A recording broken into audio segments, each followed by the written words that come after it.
എന്തിയടി അംബിയാഷൻ sir? ചേട്ടന് ഉറക്ക case വല്ലതുവാണെങ്കിൽ ഒരു കടലാസ് എഴുതി തന്നേരെ. പുള്ളിക്കാരൻ ഉണരുമ്പോ കൊടുത്തേക്കാം. പറയാനുള്ള പരാതി എവര് പറഞ്ഞോളും. നീ അയാളെ പള്ളി ഉറക്കത്തിന്ന് ഉണർത്ത്. കിഷോറിന്റെ അച്ഛാ, കിഷോറിന്റെ അച്ഛാ. കിഷോറിന്റെ അച്ഛനെ കൊച്ചിനെ പിടിച്ചേ. ഏത് കിഷോറിന്റെ അച്ഛനാണ്? എന്തരവളെ? അയ്യോ എന്റെ ഭർത്താവേ, ഇനി ഇയാൾ എന്നെ വിട്ട് പോന്നിട്ട് 3 മാസേ ആയിട്ടുള്ളൂ. അതിനിടയ്ക്ക് ഇത്രയും വലിയ കൊച്ചിനെ പറ. നീ എന്ത് ജന്ത് പാടി വീട്ടിൽ കയറി അനാവശ്യം പറയുന്നു. നിങ്ങൾക്ക് എന്താ വേണം? എനിക്കെന്തോ വേണമെന്നോ? അയ്യോടാ, ഈ നിൽക്കുന്ന കോന്ന പോലീസുകാരോട് ജോലി എനിക്ക് എന്തോ വേണമെന്ന് അയാൾ പറഞ്ഞു തരും. ഇയാൾ എന്റെ കഴുത്തി താലി കെട്ടി എനിക്ക് 2 മക്കളെയും തന്നിട്ട് 6-7 പെണ്ണുങ്ങളുടെ പുറത്തേറ്റോടെ നിന്നോട് താമസം അറിയാവോ? ഈ ചെകുത്താനോട് വേദാന്തം പറഞ്ഞിട്ട് വല്ല കാര്യമുണ്ടോ കുഞ്ഞെ? മാന്യന്മാർക്ക് ഇവിടെ തലയുർത്തി കിടക്കണ്ടേ? ഇതെന്താ വെള്ളരിക്കാ പട്ടണമാണോ? പാപ്പച്ച അങ്ങനെ ആളാവണ്ട, അതാണ് എനിക്ക് നല്ലത്. അല്ല സാറിപ്പോ എന്ത് പറയുന്നു? ഇവിടെ പൊറുക്കുന്നു, അത് ഇവളുടെ കൂടെ പോകുന്നു. ചേട്ടൻ ഇപ്പൊ എങ്ങും പോകുന്നില്ല. ചെല്ലും വിളിയില്ലാത്ത ഈ വീട്ടിലെ ദൈവം തമ്പുരാൻ കൊണ്ട് തന്ന വിളക്കാ എനിക്ക് അങ്ങേരെ. അത് ശരി. അപ്പൊ വിളക്കെ ഇയാൾ എന്റെ കൂടെ വരുന്നുണ്ടോ? എനിക്ക് രണ്ടിലൊന്നും അറിയണം. അയ്യോ, എന്റെ 2 മക്കളെ എടുത്തുകൊണ്ട് ഞാൻ ഇത്രയും ദൂരം വന്നതിന് എനിക്ക് ഇത് തന്നെ വേണം. എനിക്ക് ചേട്ടൻ പോവാ? അല്ലടി കായ. എന്റെ പൊന്നു മോളെ, എന്റെ അച്ഛൻ വിട്ടിട്ട് പോയി മോളെ. നമുക്കിനി ആരുമില്ലേ? അയ്യോ, ഇങ്ങോട്ട് നോക്കിയേ. ഇയാളെ ഞാൻ വിളിച്ച് വീട്ടിലോട്ട് കൊണ്ടുവന്നതേ ചിരിച്ചു കളിച്ച് സന്തോഷമായിട്ട് ജീവിക്കാനല്ല. നാളെ എന്റെ ഈ പെങ്കൊച്ചിനെ ഒരുത്തൻ്റെ കൂടെ ഇറക്കി വിടുമ്പോ തന്തയായിരുന്നു വെച്ചാൽ കാണിച്ചു കൊടുക്കാനാ.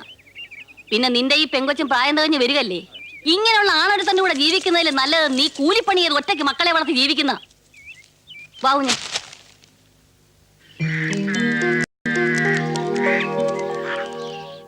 ഇശി നാളായി നിന്നോടൊരു കാര്യം സംസാരിക്കണമെന്ന് ഇരിച്ചിട്ടേ സന്ദർഭം ഒത്തു കിട്ടിയില്ല.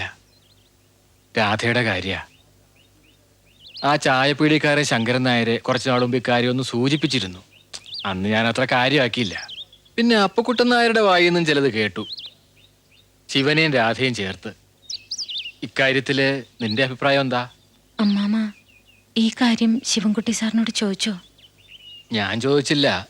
അപ്പക്കുട്ടൻ നായർ ചോദിച്ചപ്പോ സമ്മതം മൂളിന്ന് അറിഞ്ഞത്.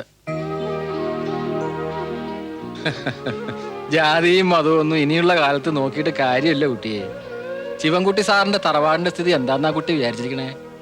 പൂർവ്വപിതാമഹന്മാരുടെ കാലം തൊട്ടേ ജന്മികളാ. രാധയുടെ ഭാഗ്യം. ഇതങ്ങോട്ട് കഴിഞ്ഞാ നിന്റെ പേർക്കും ചിലത് നോക്കണുണ്ട്. വിധവാ വിവാഹം ഒരു പുതിയ കാര്യമൊന്നും അല്ല നമ്മുടെ സമുദായത്തിലും. വേണ്ട വല്യമ്മ, ഇവിടെ ആർക്കും ഒരു ശല്യം ഇല്ലാണ്ട് ഞാൻ കഴിഞ്ഞോളാം.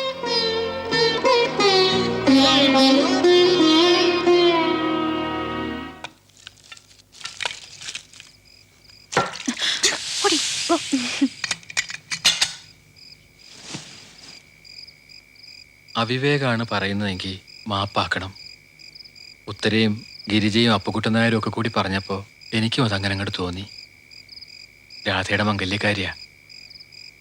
ശിവൻകുട്ടിയായിട്ട് അവക്കങ്ങനെ ഒരു ആശ കൊടുത്ത സ്ഥിതിക്ക് ഇനി രാധയുടെ കഴുത്തിലൊരു മംഗല്യം കെട്ടി കൂടെ കൊണ്ടുവയ്ക്കൂടെ? വലിയ മാമ, സഹതാപം കൊണ്ടോ ഔദാര്യം കൊണ്ടോ അല്ല. താലി കെട്ടിക്കൊണ്ട് പോവുകയാണെങ്കിൽ രാധയല്ല,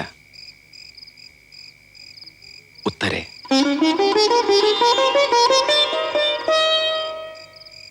ഉത്തരയാണ് എനിക്കിഷ്ടം.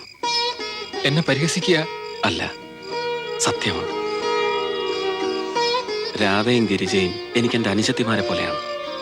എല്ലാം അറിഞ്ഞുകൊണ്ട് ആലോചിച്ചെടുത്ത തീരുമാനം. സംശയിക്കണ്ട. പുണ്യം കിട്ടും. ഈ മനസ്സിന് 100 പുണ്യം കിട്ടും.